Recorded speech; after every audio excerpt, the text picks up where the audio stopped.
So this is going to be a quick review. Not a whole lot went on episode 3. I feel like with the 3-episode premiere, they try to give you more than one episode to hook you in, but also not give you 3 full episodes of material to play their hand too much and show you where the series is going, so you end up with some filler. And I think this episode we had a lot of filler.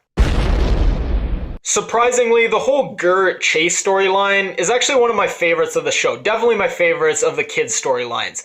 I think they have good chemistry together. It's a little corny at times, this whole, oh, let's save the world and then we'll go study for Spanish shtick.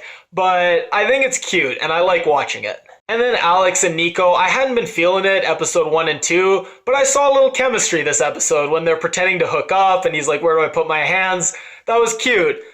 When he said bye to her and he's like, bye Hermione, I'm like, why she gotta be Hermione? Is it because she has the wizard staff that's magic? I didn't understand that reference. And then the hippie parents, I love them more and more every episode. I guess I don't love them enough to learn either of their names, but I love them nonetheless.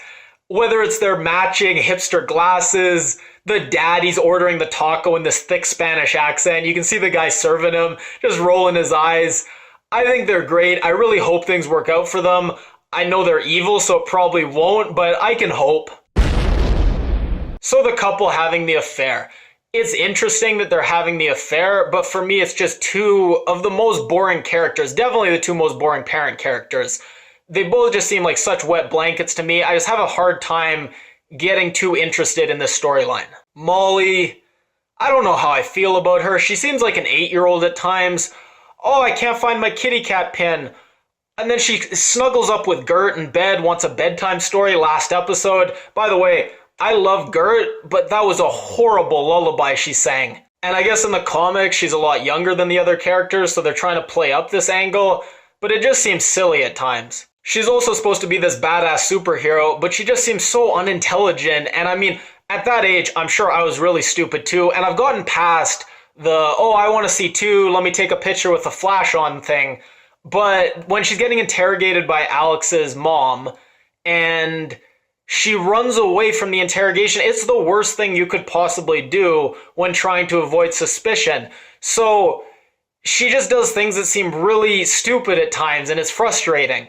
And I feel like they're just overusing her super strength. It's like, oh, she can push a truck. Oh, she can push open a door. Oh, she can push a toilet in the bathroom. It's like, we get it. She's super strong. Now do something creative or interesting with it. So Molly's probably one of my least favorite characters. And that's a bad sign because we've already seen her with powers for 3 episodes now. So it's not like she's going to get that much cooler. I don't think that Chase's dad is going to find out about the affair. I think that's probably going to come later. But I do think another character could find out and try to use that knowledge to blackmail the 2 cheating people into doing their bidding. I definitely think we're going to see one of the 2 relationships, either Chase and Gert or Nico and Alex, escalate because they probably want to get a nice arc in the season of like get together, break up, maybe even get back together again. And they're running out of time. I mean, we're already at episode 4, so if they want to get that nice arc, we got to see some stuff happening quick. So I didn't notice until this episode, but there's actually 2 dinosaurs in the opening credits. There's the pool toy, and then there's also the thing hanging off the windshield in the car. So I'm guessing that the dinosaur is going to be a pretty big part of this show. So the episode starts with a 10 years ago flashback, and all the kids are playing Uno. And I'm like, is that supposed to be a period reference? Like, I thought Uno was timeless.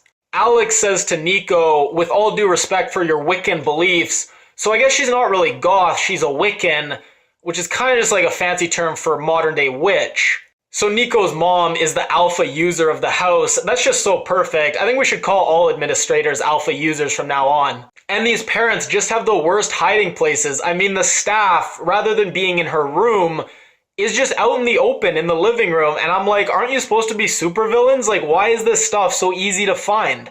So I'm finally caught up. Episode 4 will be coming out tomorrow, as well as my review of it. If you like my review, please give it a thumbs up. If you haven't already, click my face to subscribe. And if you leave a comment, I'll read it and reply.